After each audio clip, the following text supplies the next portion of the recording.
Kentucky's top law enforcement officer is highlighting several Medicaid fraud indictments in Louisville. New tonight, we're talking about millions of dollars taxpayers paid to bad actors. Here's a case of a Jefferson County pediatrician.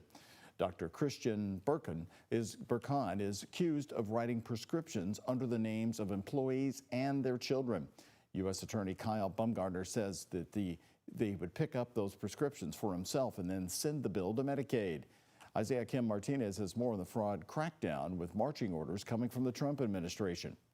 These fraudsters, these thieves, go to where the money is, and that's why we're right in the crosshairs. It's a target often put on Kentucky's most vulnerable population. We're talking about your grandmother or someone that needs assistance, a real beneficiary, oftentimes not receiving it. We've seen cases of fraudsters like Denise Anderson of Louisville, a 49-year-old who pleaded guilty to swindling Kentucky's Medicaid program. Court records show she admitted to fake timesheets for work she didn't do. Instead of helping dress, bathe, and cook for Medicaid recipients, she was found to have clocked in on her phone at a patient's home, left without providing any services, before eventually returning just to clock out. This is massive in scale, and we are tackling it in a way with a degree of vigor and collaboration that I've just not seen before in my career. Separate from that case, Kentucky Attorney General Russell Coleman's team has ramped up efforts to prosecute healthcare fraud, helping to secure more than a dozen indictments so far this year. Coleman's office has also uncovered more than $37 million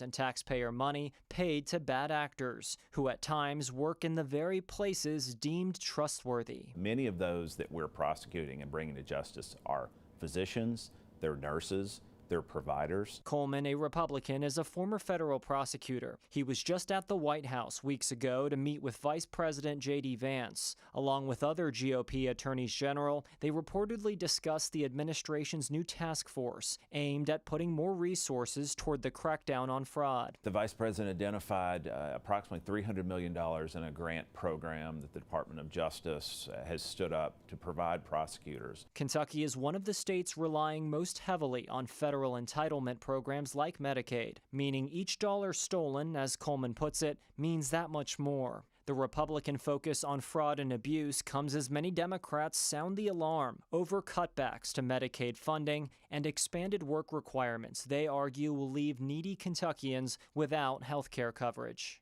Isaiah Kim Martinez, WHAS 11 on your side. Attorney General Russell Coleman tells us his team has helped secure 14 convictions in Medicaid fraud cases so far this year.